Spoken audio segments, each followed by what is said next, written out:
What's up mga masters, mga bro? Welcome back ulit dito sa ating channel na Electronics TV. So for today's video mga master, gagawa tayo ng piso wifi vendo. So ano nga ba ang kailangan natin gawin, bilhin para makabuo tayo ng isang ganito? So ipapakita ko sa inyo mga master yung mga materials na gagawin natin at kailangan nating bilhin para makagawa tayo, makabuo ng isang vendo machine. So kailangan natin ito mga master. So ito isang bilihan na lang to. So kung naghahanap kayo ng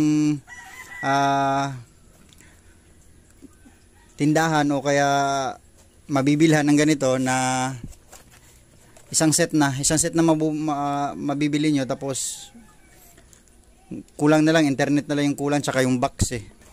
So ito kit na siya. So laman niya sa loob ito, power supply. Tapos may coin slot na. Ito yung coin slot niya. Ayan. Tapos yan, lead lights para sa coin slot natin. Wires. Tapos itong orange Pi 1 natin. Ito yung mainboard ng ating vendo machine. So ayan siya. So andito na rin yung memory card niya. So license na rin to. So hindi ka na magpa-flash ng memory card niya. License na rin. So plug and play na talaga siya. Ayan, orange Pi natin. Tapos yan, custom board. So ito yung custom board niya. So kung di ka masyadong wala ka masyadong idea sa pagbuo ng piso wifi, so mas maganda gumamit ka na lang nito kaysa yung mga relay pa. Pero kung marunong ka naman, pwede naman yun. So ito madalian natin gagawin. So ito yung gamit yung custom board, napakaliit lang pero maganda to, magandang review nito, maganda yung feedback ng mga customer na ginamitan nito. Tapos ito, kailangan din natin to. So yung setup na gagawin natin mga master is hindi pa ito yung basic setup ng piso wifi talaga. So kailangan natin gumamit ng USB to LAN. Yan, 3.0 USB to LAN. So ayan, memory card. Andito na, nakasalpak na, wala nang laman. So wala na, ito lang. Ito lahat. Tapos meron ditong yan, diagram kung paano natin bubuuin. So napakadaling buuin ito. Kahit hindi ka technician o kahit hindi ka gaanong marunong sa paggawa ng mga electronics, so kayang-kaya mong buuin to basta masusundan mo lang yung diagram nila. So meron naman nakalagay na diagram. Tapos kailangan din natin ng ganito. So AP, access point. So ito yung gagamitin natin para makakonect tayo sa vendo natin. So ito magsisilbing access point natin. So ayan, Umada TP-Link AAP 110. Outdoor antenna na rin to, directional. Tapos internet connection, kailangan din natin nun. So yung customer natin gusto is same base kasi nga wala pang fiber connection sa kanila. Tsaka medyo malayo sila sa cell site. So ito yung gagamitin natin. So gagamitin natin itong Huawei na ayan, modem B315 na Huawei. Tapos SIM card nito is yan, Rocket SIM. So ipaplan na lang natin to. I-load ng unlimited load per month. So yan lang lahat kailangan natin mga master, makakabuo na tayo ng pangnegosyo.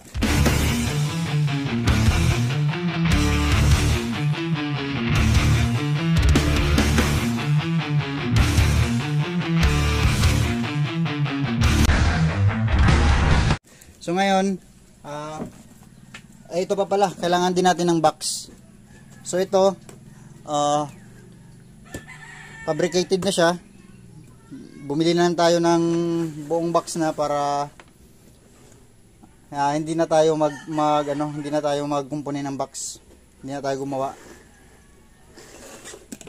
So ito siya. Yan. So medyo maluwag naman siya sa loob. Tapos kung ano, kung gusto niyo lagyan ng fan, ito optional. Pwede natin lagyan ng fan to. Ito, yan, may fan tayo. Pero mostly talaga hindi naman kailangan ng fan. Doon lang mismo sa ano, sa ito lang mismo yung ano natin, yung mainboard natin, yung Orange Pi natin. So kailangan may heatsink naman siya. So kahit walang fan, pero mas maganda talaga pag may fan. So yan, bubuuhin na natin mga master ha. Sundan nyo lang, tapos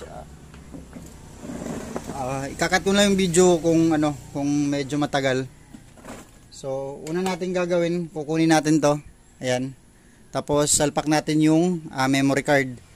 So ito yung memory card nya. Kunin natin yung Orange Pi. Tapos next itong custom board. So yung custom board mga master, ayan. So makikita natin dito. So dito sa baba meron siyang mga socket. Tapos dito may mga pins sa mainboard mismo. So gagawin natin dito mga master, ayan, kunin natin yung diagram para masundan nyo rin. Saan na ba yun? Wait lang, wait.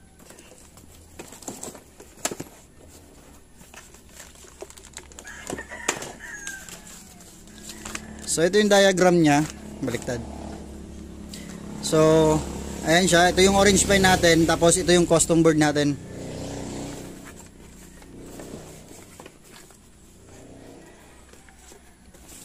Ayusin lang natin.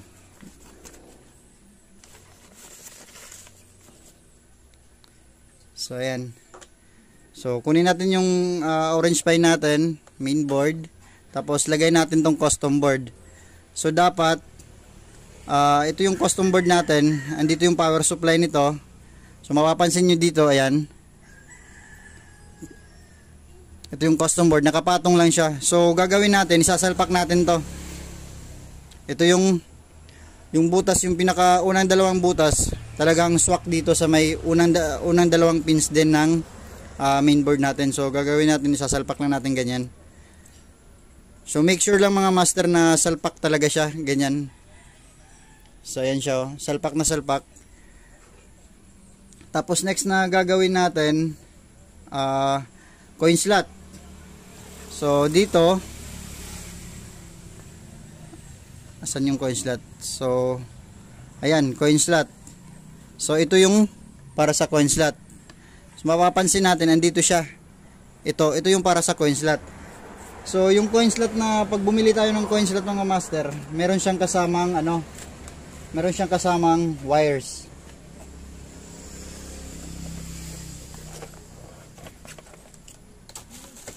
So ito yung mga wires niya. Ito yung kasamang wires ng coin slot. Lagay muna natin to. So itong wires na to, di mo na kailangan gamitin sa ganitong custom board kasi meron na siyang nakaabang na socket. So tabi natin to. Tapos yung coin slot natin, eto siya. Ito yung coin slot natin. So ayan, mapapansin nyo meron na siyang wires. Supposed to be, yung nakalagay na wires dyan is ito talaga. Itong wire na to. So hindi na natin gagamitin to. Ito na yung gagamitin natin. So kasama na to, para lang ma-aware tayo sa polarity nito, kasi may polarity to. So mapapansin natin, ayan, 12 volts, coin, ground, and counter, yung data ng mga pins nito. So gagawin natin dito, yan, sasalpak natin. Kailangan facing dito. Facing sa atin yung ano, facing sa harap, ito yung sa harap. Tapos ito yung isasalpak natin. So ganyan lang. So ganyan. So itong metal conductor niya, kailangan nakaharap sa atin. Ganyan. So 4 pins din siya. So swak yan. Tabi lang natin to. Ayan. So swak na siya.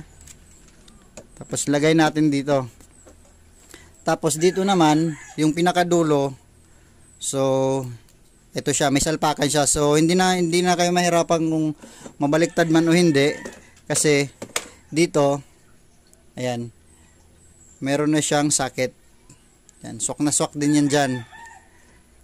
So ito na yung connection niya to coin slot.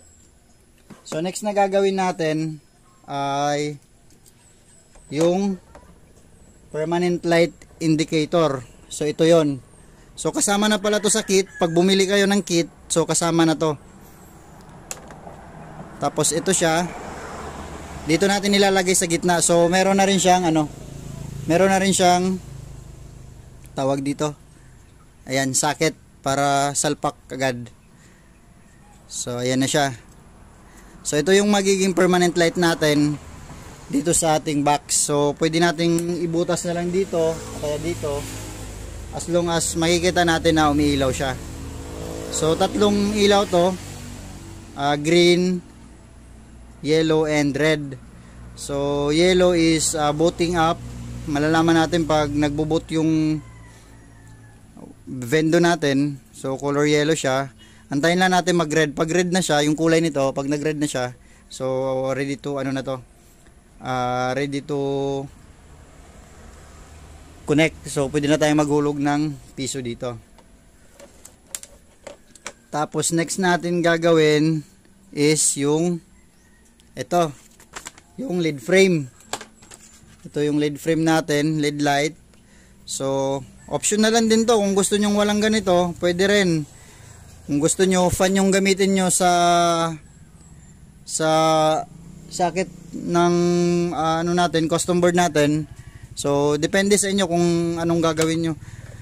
So ako ay prepare na gumamit tayo ng LED light. Ito dito, isasalpak lang din natin dito.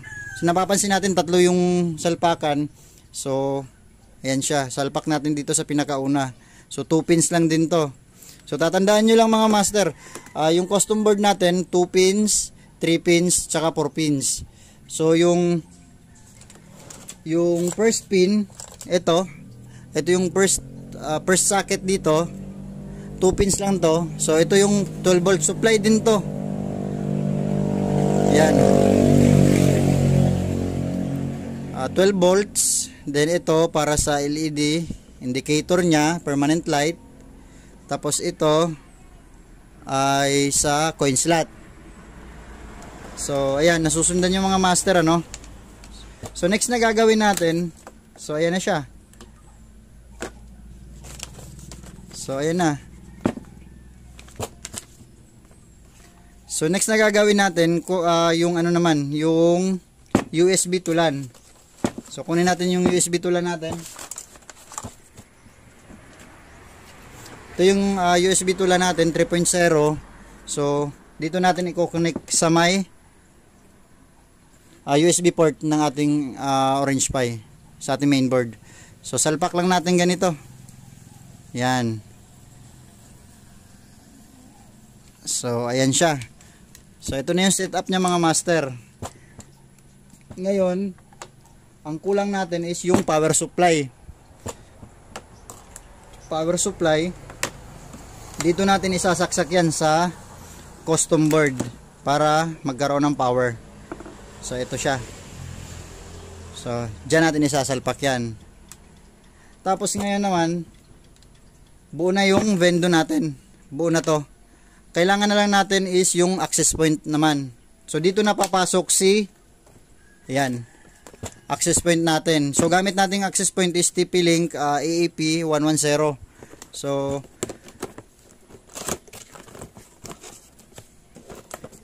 ito siya.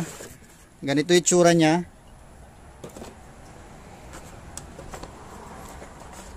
So ito yung antena niya. Outdoor antena niya. So, ito yung ilalagay natin sa labas para naman to sa wifi range natin. Kung sakaling gusto nating malayo yung tapo ng malayo yung tapo ng range ng wifi natin, depende na sa atin yun kung anong antena yung gagamitin natin.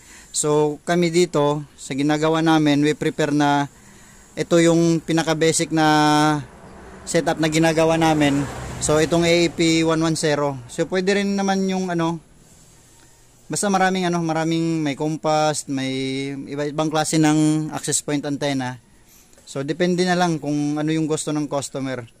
So ito yung kadalasang ginagamit namin kasi simula pa nung una, ito na talaga yung ginagamit namin. Meron namang ibang access point, ibang customer na nagre-request na gusto nila yung compass yung gamitin, gusto nila yung ibang model ng TP-Link yung gamitin, para depende rin sa lugar kung open area. So ngayon, ito muna yung setupan natin. So sa box na to, ayan, meron siyang to adapter. So yung adapter niya tsaka yung AC plug. So ito lang yung gagamitin muna natin para ma-set up natin yung Peso Wi-Fi natin. So connect lang natin yung AC plug natin mga master dito sa ating adapter. Yan. So pag na-connect na yan,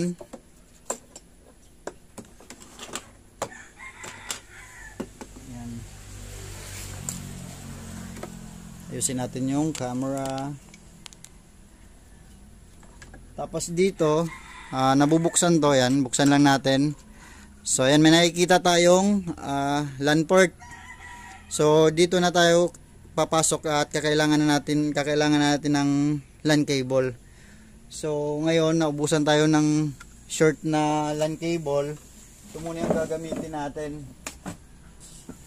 So ito.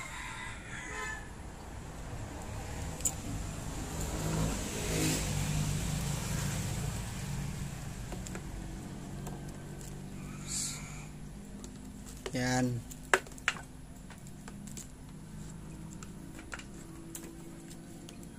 Dito sa PoE mga master, ayan, mapapansin natin dalawang port meron dito. So dito lagay tayo ng LAN cable sa port ng PoE. Yan. Siguruhin lang natin na mahigpit yung pagkakalagay. Then mag-snap naman yan, tutunog yan. So ito yung PoE, diretso yan dito sa ating diretso yan dito sa ating antenna, outdoor antenna. Ito siya, yan. So, isa lang naman yung salpakan dito, diretso to, yan. So, pag nag-click, pwede nating isara.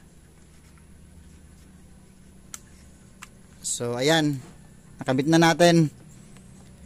Tapos, yung isang port naman dito, yan. Yung nakalagay is LAN. Kita ba? So, ayan. Nakalagay is LAN. So dito sa LAN, gagawin natin dito, naglalagay ulit tayo ng LAN cable.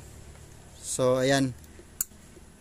So nag-snap, then dito tayo. Then ito, ilalagay natin sa may USB to LAN. So ayan mga master, kompleto na. So cut ko muna yung video mga master kasi may customer tayo. Pause muna natin to. So ayan mga master, balik tayo, naputol tayo kasi may customer nagpapagawa ng TV. So sana tayo. So ito na yon. Ito na yung basic setup natin. So tapos na, nailagay na natin yung LAN cable para papunta sa USB to LAN natin. Tapos dito, ito lang yung connection nya. Yan. Ayusin natin. So yan. Tapos ito yung power supply nya.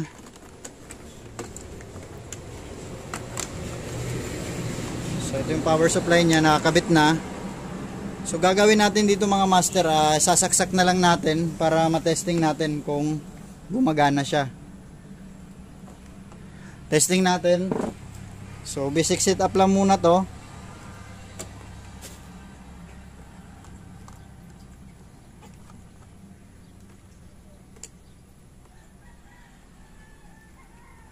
Teka lang, maghanap muna ako ng adapter para sa yan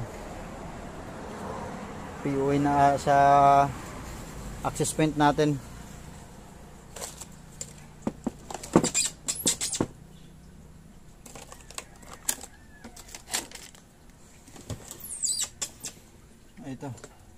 Ito siya, may adapter tayo.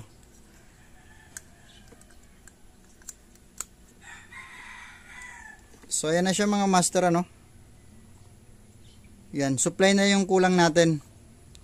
Pag sinaksak na natin tong dalawang to, saksak natin sa kuryente, ayan, sasaksak ko mga master, makikita natin kung gumana yung setup natin. So saksak lang natin. Ayan, una nakasaksak yung access point, then saksak natin. So ayan siya mga master, umilaw na siya. Ayan, umilaw yung LED bulb natin, LED light, LED frame natin. Tapos yung LED light, mapapansin natin color yellow pa siya. So ayan, yellow pa. So ibig sabihin nagbubot pa yung board natin. Ayan, orange pa natin, nagbubot pa siya. So pag nag-red to, so pwede nating hulugan. Tapos dito naman is access point natin. Ayan, umiilaw siya, kulay green. Ayan, oh. So may power na siya. Yan, kulay green. So nagpa-power na yan. Titingnan natin ngayon kung makakapag-connect tayo sa internet.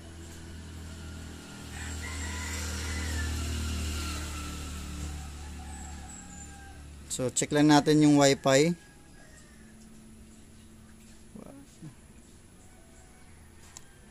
So ito yung wifi natin ngayon sa antenna na yon, sa access point. Ito yung TP-Link natin. So hindi pa natin napapalitan ng pangalan kasi hindi pa natin na-configure. So magko-connect tayo dito sa ayan, TP-Link. So ayan, connecting siya. So mapapansin natin red na yung indicator niya. Ayan, pula na yung ilaw. Ayan, pula na. So ayan, connected na tayo sa TP-Link. So check lang natin yung ano, papasukin natin yung portal kung papasok.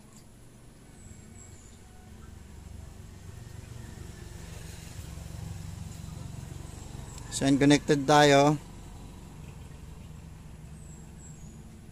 So pag walang lumabas na portal mga master, punta tayo sa Google Chrome o kaya sa kahit anong browser na meron kayo.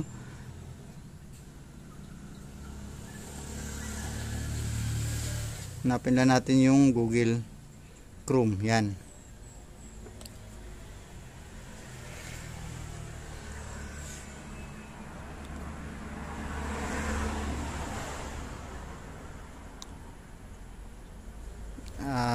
Pag hindi lumabas yung portal niya, so type lang natin 1.0.0.1.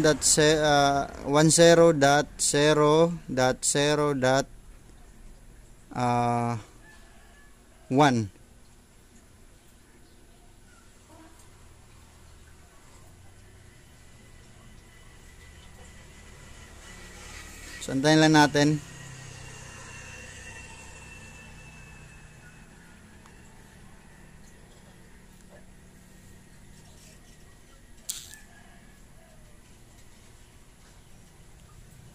So ayan siya, napasok na natin yung portal. So pwede na tayong mag-insert money.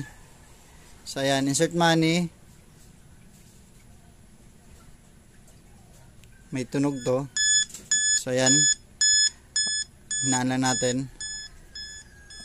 So testing natin ngayon mga master, ano, hulugan natin kung mag-credit. So ito mga master, wala pang internet connection to. So ayan siya.